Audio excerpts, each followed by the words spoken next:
се говореше, че българският държавен глава Тодор Живков се почиствал кръвта. Това е средството, с което той се прочистваше кръвта. Той вземаше розово масло заедно с пробиотици. Това бяха нещата. Тогава се казваше живозитал това нещо и се разпространяваха за членовете на Политбюро. Ние направихме един опит с животни на плъхови, им давахме различни видове от продуктите. Дадохме им 3 вида. Чист пробиотик, за който говорихме до сега. Това е чист пробиотик под формата на капсули. Дадохме им пробиотик, който съдържа жълт кантарион. И им дадохме пробиотик, който съдържа корейски женшен. И предварително тези плъхови в продължение на 7 дена им давахме водка, 40 градусов алкохол и на животните, на които давахме, на 7 до 10 ден се образуваха между 25 и 28 различни язви на тяхните стомахчета. Най-неочаквано при нас се получи при пробиотика, който се е заедно с корейски женшен, при които язвите се затвориха 100 на 100. Значи това е машината, лиофилизатор се казва, дето изсушава бактериите, за да може да, както ви казаха, да преживяват по-дълго време. И това са рафтовете, върху рафтовете се слагат тарелки, като тавички малки и пуска се да работи, да не ви обясниха. И след това го изкарваме сух на прах. Този метод на сушене чрез сублимация е измислен доста отдавна, в началото на 20 век, но намира практическо приложение едва по време на Втората световна война, когато е започнало да се чувства липсата на кръвна плазма. И това е единствен начин, по който примерно може да се изсуши кръвна плазма, за да се достави на, да ги наречем тогава, бойни полета, защото няма възможност за хладилно съхранение и така нататък в сух вид. Използва се в медицината, значи основно в производство на ваксини. Всички ваксини се сушат по подобен начин. То зависи от продукта, дето се суши, някъде около 2 дена. Вече в последно време, когато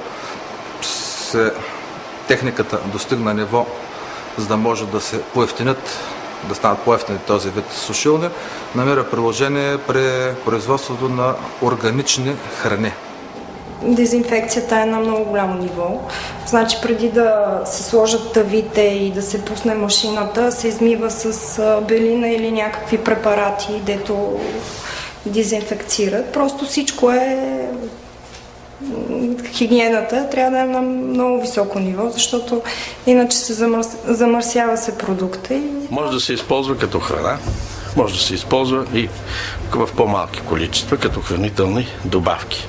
Значи това нещо, специално, например, жените, които искат да отслабнат, да намалят теглото си, ние им предлагаме 2 продукта.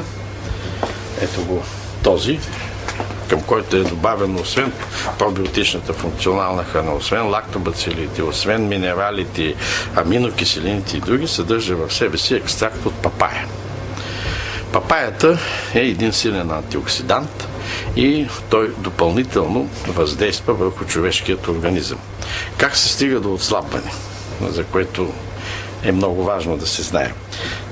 Човешкият организъм е гладен за белтъчини. Когато вземете 2 лъжички от който и да е от тези продукти, 2 лъжички, ви се насища апетита. Защото в мозъка на човека има център на глада, а той се насища с белтъчини. И 1-2 часа не ви се яде. След 1-2 часа, като ви се доеде, пак си правите от него, пак не ви се яде и така можете да не ядете целия ден. Но вие реално не гладувате, защото аминокиселините, минералите, останалите неща, за които говорихме, ви си ги внасяте в вашият организъм. Това нещо е за хора, които черният ми дроб е малко повече увреден в резултат на пиене на алкохол, в резултат на ядене на мазни храни, мазнини и така нататък. Този продукт е също така подходящ за жени. Той съдържа в себе си този пробиотичен продукт, който говорихме, плюс масло от лавандула. Маслото от лавандулата има силно успокояващ ефект върху човешкият организъм и довежда до успокояване. И не ще стигнем и до капсулите, където ефектът е по-силен, тъй като количеството е по-голямо. Този пробиотичен продукт за деца съдържа в себе си, освен тези неща, които ви казах до сега, той съдържа в себе си оризово брашно, съдържа в себе си малко царевично брашно, съдържа в себе си какао, в резултат на което се получава един приятен вкус за децата. Отделно от тези неща, които ви казах, се съдържат милиони и милиарди живи клетки на лактобацилус булгарикус. По този начин се доизсушават антики, примерно стари книги, намерени престояли за да се при лоши условия климатично. Знаете, влагата да действа по много лош начин, не може да се съхраняват предмети на изкуството. Особено старите книги, които са, те се доизсушават чрез сублимационно сушене, за да може да се съхранят в музеите за тези, които ще бъдат след нас. Това е в капсули, но съдържа, значи в кутията ние не можем да сложим голямо количество билков екстракт. Примерно, ако ни сложим в кутията розово масло, ви няма да може да го поемете, тъй като да много силно мириши. А няма, например, по-горчиво нещо от женшен. Той горчи до такава степен, че ако го сложим в кутията, ви не може да го приемете. А тук имаме възможност в капсулите да сложим в голямо количество. В кутиите е в малко количество и те са за това функционална храна. А това е хранителна добавка. Тук има два други интересни продукта. Специално искам да обърна внимание за тях. Това представляват екстракт от корен на коприва. Специално това е предназначено за мъже. Екстрактът от корена на копривата действа на протохормона на човешкият организъм и се образува, при мъжете се образува по-голямо количество тестостерон и естрогени, разбира се образуват, тъй като равновесието е винаги в организма и мъжкия, а при жените се образува от този продукт по-голямо количество естрогени. Какво се получава при мъжете?